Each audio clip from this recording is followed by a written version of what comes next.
Bonjour à chacun et à chacune. Alors, j'ai une question à vous poser avant de commencer. Et Véronique et Anaëlle peuvent répondre. Si vous ne connaissez pas Anaëlle, c'est la grande sœur d'Audran. Elle est dans la salle. Je vous charge de la reconnaître. Véronique et Anaëlle peuvent répondre, mais à titre personnel et pas parce qu'elles savent sur quoi je vais prêcher. Mais voilà, elles peuvent répondre. Tout le monde peut répondre. Quel est pour vous l'épisode le plus marquant de l'Ancien Testament? Pour vous personnellement, hein. Qu'est-ce qui vous a le plus marqué? Vous vous dites, waouh, incroyable, dans l'Ancien Testament. Pardon, Carmélie? Pardon, j'ai pas compris. Le buisson ardent? Le buisson ardent, c'est ça que tu dis? Ah, les psaumes. Moi, je parle d'événements. Un événement qui vous a vraiment marqué dans l'Ancien Testament. Oui, Jocelyne? Ben, moi, c'est la création parce que c'est en lisant la Bible toute seule dans mon coin, quand j'ai lu les premiers passages de la création, je me suis convertie comme ça. Ah ouais, c'est ça. Toi, c'est la création, ça t'a marqué. Toi aussi, Janine? La création, ouais, ça marche. Ouais, d'accord.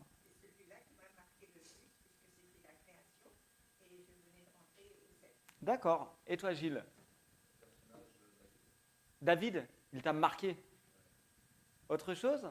Qu'est-ce qui vous a marqué dans l'Ancien Testament? Moïse? Ouais. Moïse, lequel épisode de Moïse? Tout. C'est simple. Oh, tout l'Ancien Testament d'ailleurs. Autre chose? Jéricho, les murailles de Jéricho qui tombent.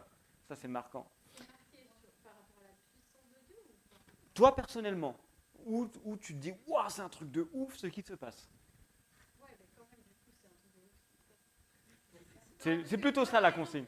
Ouais. J'ai un passage très marquant de l'Ancien Testament, c'est le sacrifice d'Isaac. Mais c'est pas du tout un moment où. Ah, c'est un moment ouf quand même. Oui, d'accord. Moi, je le mets dans la catégorie ouf. Autre chose? C'est toujours une. Oui, oui, oui. Oui, Philippe? La vie de Joseph, quand il est vendu, etc. Puis ce qui se passe de quiproquo, Gilles, à nouveau, visible, décidément. Oui? Ok. Alors moi, je vous propose un épisode qui, pour moi, quand je le lis, j'en tremble presque, c'est quand Dieu décide de retirer sa gloire du temple. Dans Ézéchiel chapitre 10, Dieu décide de partir. Et ça, pour moi, c'est incroyable. Alors Dieu est amour, on le sait, mais Dieu est aussi, et on l'a chanté ce matin, saint. Et c'est tout aussi vrai que Dieu est amour et Dieu est saint. Et peut-être que trop souvent, le peuple de Dieu en est le mauvais exemple. Trop souvent, et peut-être c'est notre cas personnellement, on voudrait un Dieu qui console, mais qui n'exige rien. Un Dieu qui bénit, mais qui ne sanctifie pas vraiment. Sauf que Dieu n'est pas comme ça. Aujourd'hui, je vous propose de regarder un moment effrayant de l'histoire d'Israël lorsque la gloire de Dieu quitte le temple. La gloire de Dieu quitte le temple. Dieu enlève sa gloire dans un lieu où on était censé voir sa gloire. Alors pourquoi est-ce que cette gloire est partie? Comment faire pour ne pas perdre cette gloire, pour la désirer à nouveau? C'est ce que je vous propose de voir ce matin à travers l'épisode donc de Dieu, la gloire de Dieu qui quitte le temple dans Ézéchiel chapitre 10. Avant tout, de quoi parle-t-on lorsqu'on parle de gloire? Comment est-ce que vous définiriez la gloire? Je me suis demandé ça. En fait, c'est pas facile à définir. C'est quoi la gloire? Oui, Gilles? La lumière? Ouais. C'est quoi la gloire? Quelque chose qui nous dépasse. J'ai entendu reconnaissance, je crois. Non, c'est pas ça? Ouais. La reconnaissance. Il y a quelque chose de beau, de majestueux. Le terme hébreu, ça ne va pas vraiment nous aider, mais bon, c'est le mot kavod qui peut se définir justement par lumière, par présence manifeste. La gloire de Dieu, c'est sa présence manifeste. C'est la majesté, ça a été dit par Laetitia, et c'est aussi le poids. La gloire de Dieu, c'est quelque chose de pesant, pas au sens négatif bien sûr, mais c'est quelque chose de visible, de pesant, presque quelque chose qu'on pourrait palper, si vous voyez ce que je veux dire. Et c'est plus qu'une simple sensation. C'est la manifestation du caractère de Dieu dans toute sa plénitude. Et Dieu, il a décidé d'habiter dans le temple. Ça fait partie de l'alliance qu'il a conclue avec Abraham, avec Moïse, avec David, d'habiter, et puis avec Salomon, d'habiter dans le temple. Je vous propose de lire Exode chapitre 40, versets 34 à 35. Est-ce que quelqu'un pourrait prendre ce passage? Exode chapitre 40, versets 34 et 35. Exode, deuxième livre de la Bible, chapitre 40, plutôt vers la fin du livre, versets 34 et 35. Vas-y, Jocelyne, bien fort pour que tout le monde puisse t'entendre. La version sonore. Mhm. La nuée enveloppa la tente de la rencontre et la gloire de l'Éternel remplit le tabernacle. Moïse ne pouvait plus pénétrer dans la tente de la rencontre parce que la nuée reposait sur elle et que la gloire de l'Éternel remplissait le tabernacle. Donc, le tabernacle, c'est avant le temple, c'est pendant toute la période où le peuple de Dieu était en exode entre l'Égypte et puis son installation à Canaan. Et il y avait le tabernacle, et dans le tabernacle, il y avait la gloire de Dieu tellement présente qu'on ne pouvait plus y entrer.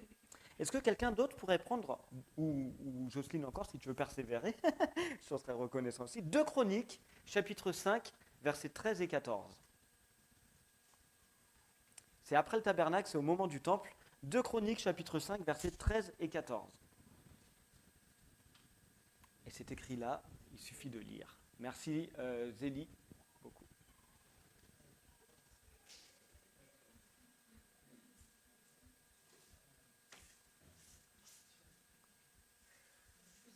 Les trompettistes et les musiciens jouèrent ensemble à l'unisson pour louer et célébrer l'Éternel. Les musiciens firent retentir les trompettes, les cymbales et les autres instruments, et louèrent l'Éternel en chantant, car il est bon, car son amour durera toujours. Au même moment, le temple de l'Éternel fut rempli d'une nuée. Verset 14. Les prêtres ne purent pas y rester pour accomplir le service à cause de la nuée, car la gloire de l'Éternel remplissait le temple. C'est beau. C'est-à-dire que au moment de la dédicace du temple, c'est-à-dire le temple a été construit, et un petit peu comme dans les films, il y a le rideau, le cordon rouge, il faut couper. Ça ne se passait pas tout à fait comme ça, mais à ce moment-là, la gloire de Dieu descend sur le temple et on ne peut même plus servir, tellement c'est imposant. La moralité en fait de cette gloire de Dieu, c'est que quand Dieu est là, eh bien ça se voit. Quand Dieu est là, ça se ressent, et quand Dieu est là, ça change tout. Question peut-être préliminaire, est-ce que personnellement, l'on sent encore ce poids de la gloire de Dieu dans nos cultes, dans nos maisons, chez nous personnellement? Alors on en vient à Ézéchiel chapitre 10. Et je vous propose de le lire en vous prévenant déjà que vous serez frustrés parce que c'est un chapitre compliqué, que je n'ai pas tout compris. Il y a beaucoup de... Vous vous rappelez, on avait étudié ensemble dans le cadre de la lecture de la Bible Zacharie. Zacharie, c'était simple. Zacharie, il y avait des images un petit peu, hop, il suffisait de transcrire. Là, j'avoue que Ézéchiel, j'ai pas eu le temps de dire que c'est simple, quoi. Pour moi, c'est encore un peu compliqué. Mais on y va avec Ézéchiel chapitre 10, on va prendre ce qu'on peut comprendre ensemble. Et ça, je vais me faire ce plaisir de le lire. Ézéchiel chapitre 10. Donc sous-titré par la Bible du Semeur, la gloire de l'Éternel quitte le temple. Je regardais et je vis, dans l'étendue céleste qui s'étendait au-dessus de la tête des chérubins, comme une pierre de saphir. Au-dessus de cette pierre, on apercevait quelque chose qui paraissait ressembler à un trône. Il dit à l'individu vêtu de lin, « Passe entre les roues qui sont sous les chérubins et remplis tes mains de braises incandescentes qui se trouvent entre les chérubins et répands-les sur la ville. » Il s'exécuta sous mes yeux. Or, les chérubins se tenaient à droite du temple au moment où l'individu se rendit vers eux. Et la nuée remplit le parvis intérieur. La gloire de l'Éternel s'était élevée de dessus le chérubin pour se diriger vers le seuil de la maison. La maison, c'est le temple. Alors le temple fut rempli par la nuée, et le parvis resplendit de l'éclat de la gloire de l'Éternel. Le bruissement des ailes des chérubins se fit entendre jusque dans le parvis extérieur. C'était comme la voix du Dieu Tout-Puissant quand il parle. Quand il avait ordonné à l'individu vêtu de lin, prends du feu entre les roues et entre les chérubins, l'individu y était allé, et il se tenait à côté d'une roue. L'un des chérubins avança la main vers le feu qui était entre les chérubins, il en retira des braises et les mit dans les mains de l'individu vêtu de lin. Celui-ci les prit et se retira. Alors apparut sous les ailes des chérubins une forme de main humaine. Ça va ? Poursuivons. Je regardais, je vis 4 roues à côté des chérubins, une roue à côté de chacun d'eux. Elles avaient l'éclat de la chrysolite. Toutes les 4 étaient pareilles et paraissaient imbriquées au milieu l'une de l'autre. Elles pouvaient donc se déplacer dans les 4 directions sans se tourner. En effet, elles allaient du côté vers lequel se tournait la tête sans pivoter dans leurs mouvements. Tout le corps des chérubins, leur dos et leurs mains, leurs ailes et les roues étaient couverts d'yeux tout autour. Chacun des 4 avait sa roue. J'entendis qu'on donnait à ces roues le nom de tourbillons. Chacun des êtres vivants avait 4 faces. Les premières faces étaient des faces de chérubins, les deuxièmes des faces d'hommes, les troisièmes des faces de lions et les quatrièmes des faces d'aigle. Les chérubins s'élevèrent, c'étaient les êtres vivants que j'avais vus sur le bord du canal de Kébar. Quand les chérubins se déplaçaient, les roues se déplaçaient à côté d'eux, et quand ils déployaient leurs ailes pour s'élever au-dessus de la terre, les roues ne se détournaient pas d'eux, mais restaient à leur côté. Quand ils s'arrêtaient, elles s'arrêtaient. Quand ils s'élevaient, elles s'élevaient avec eux, car l'esprit qui animait les êtres vivants était aussi dans les roues. La gloire de l'Éternel quitta le seuil du temple et vint se placer sur les chérubins. Ceux-ci déployèrent leurs ailes et s'élevèrent de terre sous mes yeux. Ils sortirent et les roues sortirent avec eux. Ils s'arrêtèrent à l'entrée de la porte orientale du temple de l'Éternel et la gloire du Dieu d'Israël reposait sur eux tout au-dessus. C'étaient les êtres vivants que j'avais vus au-dessus du Dieu d'Israël du canal du Kébar, près du canal du Kébar, et je reconnus que c'étaient des chérubins. Chacun d'eux, il le redit au cas où, avait 4 faces et 4 ailes, sous lesquelles apparaissaient ce qui était comme des mains humaines. Leurs faces avaient la même apparence que celles que j'avais vues près du canal du Kébar, elles avaient le même aspect, c'était bien eux. Chacun des êtres avançait devant lui, droit devant lui. Jusqu'ici la parole du Seigneur, un texte, vous l'avez compris quand même. Qui a compris? C'est pas facile. Mais bon, on va essayer de contextualiser, de voir un petit peu ce qui se passe et ce qu'on peut en ressortir. Alors, du contexte. Ézéchiel. Qui est Ézéchiel? C'est un prophète qui a vécu entre 2 moments clés de la fin de Jérusalem. Donc, dans le contexte, l'Assyrie avait envahi le royaume du Nord. On est à l'époque où il y a 2 royaumes, le royaume du Nord et le royaume du Sud. Le Nord, c'est Israël, le Sud, c'est Juda. L'Assyrie avait envahi le royaume du Nord et Babylone a pris le relais. Plus de peuple assyrien. Maintenant, c'est le peuple de Babylone avec Nabuchodonosor II. Et Nabuchodonosor II a fait une première prise de Jérusalem en 597 avant Jésus-Christ. En 597 avant Jésus-Christ, Nabuchodonosor est aux portes de Jérusalem, il assiège la ville, il déporte le roi de Jérusalem, enfin le roi de Juda, il déporte les élites, il déporte les artisans, et il déporte un prophète, Ézéchiel. Il les emmène donc en exil à Babylone. Mais Jérusalem n'est pas détruite, et Nabuchodonosor, à la place de Joachim, il place un nouveau roi qui s'appelle Sédécias. Et c'est un roi qui est vassal, c'est-à-dire... en gros, Philippe est roi, tu permets, eh bien je prends Philippe, je t'emmène avec moi à Babylone et à la place je mets Anthony. Mais je dis Anthony, par contre, tu vas payer des impôts et tu vas être un roi soumis, quoi. Tu vas pas être un roi pleinement libre.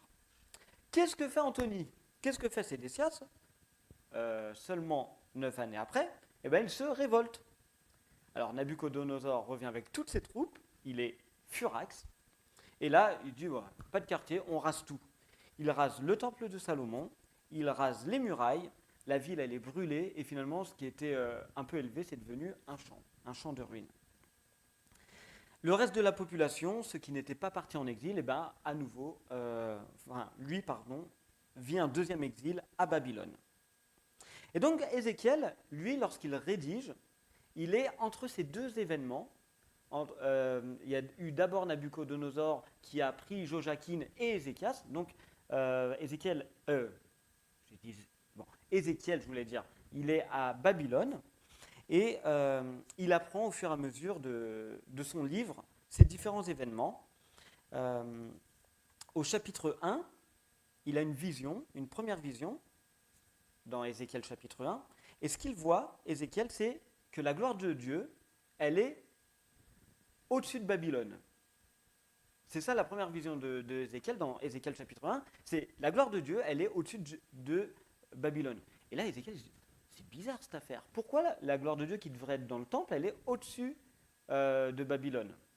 Et Dieu va lui révéler en fait que la gloire de Dieu, elle a quitté le temple, c'est le chapitre 10, parce que le peuple s'est révolté, et à cause de cette révolte, il y aura le deuxième événement, qui est la révolte de Sédécias, et puis le temple rasé, la ville rasée. Donc, du chapitre 1 au chapitre 24, Ézéchiel prophétise avant la destruction du temple, il annonce le jugement à venir. Au chapitre 24, il entend que Jérusalem est à nouveau assiégée par Nabuchodonosor en 588-587. Et puis au chapitre 33, il y a un homme qui vient lui dire « il n'y a plus rien dans la ville ». Voilà en gros la première partie du livre d'Ézéchiel. Pourquoi est-ce que la gloire de Dieu s'en est allée? D'abord parce que Israël est idolâtre, injuste, hypocrite, et que Dieu a prévenu encore et encore. Ceux qui suivent avec nous la lecture de la Bible, nous avons fait les petits prophètes, et vous le savez, vous l'avez lu, on l'a lu ensemble, que Dieu n'a eu de cesse de prévenir le peuple, de le mettre en garde. Dans Ézéchiel chapitre 8 et 10, que Véro connaît par cœur, Dieu révèle l'intérieur du temple, et à l'intérieur du temple, qu'est-ce qu'on voit? C'est qu'il y a des idoles dans la maison même de Dieu. C'est-à-dire que le peuple était à ce point éloigné de Dieu que sur le parvis du temple, il y avait des dieux, des statues que le peuple venait adorer. Et Ézéchiel chapitre 10, verset 18, nous l'avons lu, dit « La gloire de l'Éternel s'éloigna du seuil de la maison ». Alors si on analyse un petit peu ce qu'on a lu, qui n'était pas facile, on peut se rendre compte que la gloire de Dieu n'est pas partie d'un coup. La gloire de Dieu, elle s'est retirée progressivement, au fur et à mesure en fait que le peuple, finalement, lui ôtait sa place. D'abord, on l'a lu au début du chapitre, il est dans la cour intérieure, puis il est dans la cour extérieure, puis il est sur le seuil, et puis il est au-dessus, et puis il s'en va. Dieu ne quitte pas la maison en colère, Dieu s'éloigne à contre-cœur, comme un époux trahi.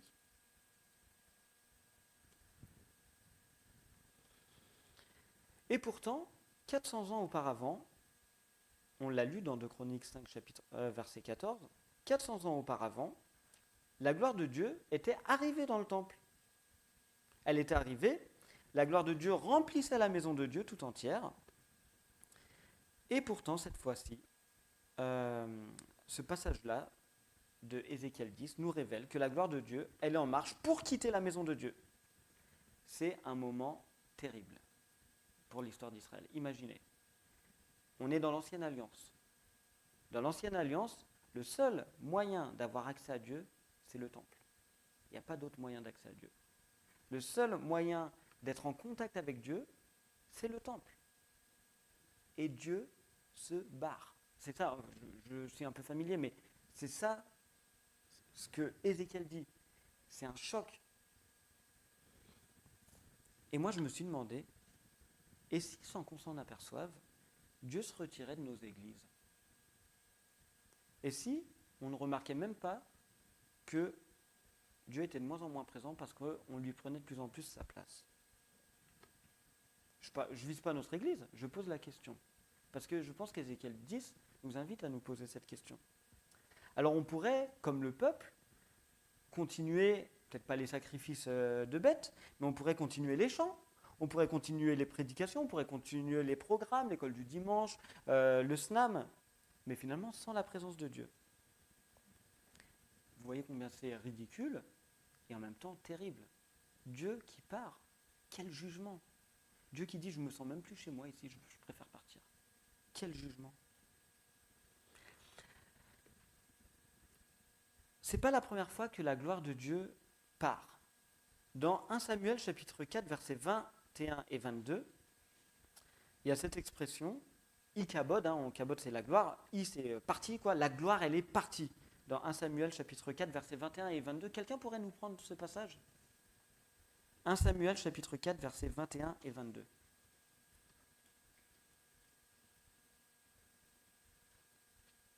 Ikabod, gloire partie, plus de gloire ici. Qui peut lire ça ? Elle donna à l'enfant le nom d'Ikabod, puis de gloire, en expliquant « La gloire divine a quitté Israël. Elle pensait au coffre de Dieu qui avait été pris, à son beau-père et à son mari. » Voilà, dans ce passage-là, la gloire de Dieu est partie à cause de la corruption des fils d'Élie. La corruption du peuple de Dieu fait que sa gloire part. Parce que Dieu ne partage pas sa gloire avec le péché. Parce que mieux vaut une salle vide avec la gloire de Dieu qu'une foule sans sa présence. Terrible. Mais la deuxième partie du livre d'Ézéchiel est là pour nous rassurer. Certes, Dieu a enlevé sa gloire du temple pour s'établir au-dessus de Babylone. Je reviens au chapitre 1. C'est étonnant. Mais au-dessus de Babylone, qui est-ce qu'il y a à Babylone ? Son peuple, en déportation. Dieu reste fidèle, même dans son jugement. Dieu reste à toute épreuve auprès de nous, même quand nous, on le quitte. Et surtout, c'est magnifique, Jean chapitre 1, que vous connaissez peut-être très bien, nous dit que Jésus a, on va le lire ensemble, Jean chapitre 1, verset 14. Qui pourrait le lire, s'il vous plaît ?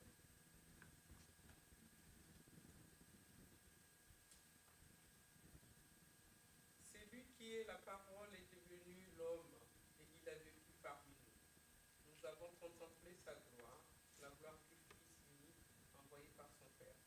Bénédiction de grâce et de vérité. Merci beaucoup, Blandine. Un verset à connaître qui est magnifique. La parole s'est faite chair et elle a vécu parmi nous. Le mot grec pour vécu parmi nous, vous le savez peut-être, c'est tabernaclé. Le terme qui est employé, c'est le terme lié au temple. Et tout de suite, dès qu'on parle du temple, enfin du tabernacle, le mot associé, c'est nous avons contemplé sa gloire. Dieu, la gloire de Dieu a quitté le temple, mais elle est revenue dans le tabernacle qu'est Jésus-Christ. Jésus, c'est un tabernacle vivant, la porte de la gloire de Dieu parmi nous et pour nous. Jésus est à la fois temple, souverain sacrificateur et sacrifice. Cela nous conduit à avoir une bonne posture. Une bonne posture d'humilité radicale. Nous devons apprendre peut-être à nous humilier, à prier, à chercher la face de Dieu et à nous détourner de nos mauvaises voies. En obéissant sincèrement, pas juste avec des émotions, mais avec une transformation durable. Et aussi en vivant ensemble dans la sainteté. Est-ce que quelqu'un pourrait lire Jean chapitre 17, verset 22 ? J'aime bien l'évangile de Jean parce qu'il parle beaucoup de sainteté et de gloire. C'est parfait avec Ézéchiel 10. Jean chapitre 17, verset 22. Je leur ai donné la gloire que tu m'as donnée, afin qu'ils soient un, comme toi et moi, nous sommes un. Ce verset nous dit que lorsqu'on prend la scène, lorsqu'on a ce geste d'unité ensemble, dans un même élan de prendre le pain et le vin ou le jus de raisin, on manifeste l'unité des croyants qui est visible par ça, mais j'espère par d'autres choses encore, c'est juste un signe ça, mais par encore d'autres choses. L'unité des croyants manifeste la gloire de Dieu qui continue d'habiter dans l'humanité. Dieu, en signe de jugement du péché qu'il condamne, a enlevé sa gloire du temple et l'a mis dans un nouveau temple, l'Église. Alors, dans notre foyer, dans notre Église, avons-nous laissé un espace pour que la gloire de Dieu demeure ? Est-ce que, dans notre foyer, dans notre Église, nous sommes parvenus à faire le ménage spirituel ? Ou alors est-ce que nous nous contentons de la routine ? je me suis rendu compte en préparant la prédication, par exemple, que Abel, il a 3 semaines, notre fils, et en fait, ça fait 3 semaines qu'avec Sarah, on n'a pas prié du tout ensemble. Je me suis dit, ah oui, on s'est laissé happer peut-être. Alors, c'est pas ça qui fait que Dieu a enlevé sa gloire, hein, je dis pas, mais je me dis, on a peut-être fermé, quoi, abandonné un peu Dieu. On prie avec Suzanne avant de dormir, mais on n'a pas prié ensemble avec Sarah. Là, je lui ai envoyé un petit texto pendant le culte, pardon Mathieu, en disant, il faut qu'on prie ensemble. Il n'y a rien de légaliste dans ce que je dis, hein, qu'on soit d'accord. C'est pas parce qu'on prie qu'on est des bons chrétiens. C'est pas ça qui fait le bon chrétien. Mais prier, parler au Seigneur, c'est lui laisser la place en fait. C'est lui dire, nous sommes à ton écoute et nous avons envie que tu nous parles, de même que nous te parlons. Alors, mon souhait pour notre assemblée, mon souhait, ma prière pour chacun d'entre nous, c'est que nous désirions sincèrement la gloire de Dieu. La gloire de Dieu, ce n'est pas une idée abstraite. C'est une réalité qui change tout. Et d'ailleurs, si vous lisez l'Apocalypse, on a l'impression que la gloire de Dieu, elle devient visible. C'est-à-dire que là, on ne la voit pas visuellement, la gloire de Dieu. Mais dans l'Apocalypse, on a l'impression que la gloire de Dieu, elle devient vraiment visible. C'est quelque chose qu'on discerne par l'intermédiaire des yeux. La gloire de Dieu, c'est plus qu'une réalité abstraite, c'est vraiment quelque chose qui est. Et la gloire de Dieu peut-être doit, je ne sais pas, peut nous briser pour nous guérir et pour nous façonner. Dans Exode chapitre 33, verset 18, Moïse dit, c'est les mots de Moïse, que ce soit aussi notre appel du cœur, notre cri du cœur. Moïse dit à Dieu, fais-moi voir ta gloire. Malgré tous les succès spirituels de Moïse, en Exode chapitre 33, il y a déjà eu énormément de succès. Il y a eu les 10 plaies, il y a eu les 10 commandements, il y a eu le buisson ardent, et bien malgré tout ça, Moïse dit, fais-moi voir ta gloire. Moïse voulait encore plus de Dieu dans sa vie. Est-ce que c'est notre cri aujourd'hui, collectivement, individuellement? Ou alors est-ce qu'on est juste satisfait de notre confort religieux, de 1h30 de culte le dimanche? Alors concluons. Peut-être que dans notre vie, dans notre famille, dans notre église, la gloire de Dieu s'est éloignée sans qu'on en soit conscient. Ça, on a vu dans Ézéchiel 10, ça part petit à petit. Le peuple n'a même pas vu. Mais, c'est la bonne nouvelle, le Dieu qui s'est retiré, c'est aussi le Dieu qui revient vers un peuple humble. Et l'Église du dernier temps, eschatologique, l'Église en elle-même, intrinsèquement, c'est pas une Église cool. C'est pas ça qui fait l'Église. C'est pas d'être cool. C'est pas d'être un bon petit club du dimanche matin. L'Église, c'est une Église brûlante pour son Seigneur. Je vous renvoie à la prédication de Matthieu sur l'épître, la lettre à Laodicée. Alors notre prière, ça pourrait être celle-ci. Seigneur, ne retire pas ta gloire de nous, reviens si nous t'avons chassé, manifeste-toi, nous te désirons plus que tout.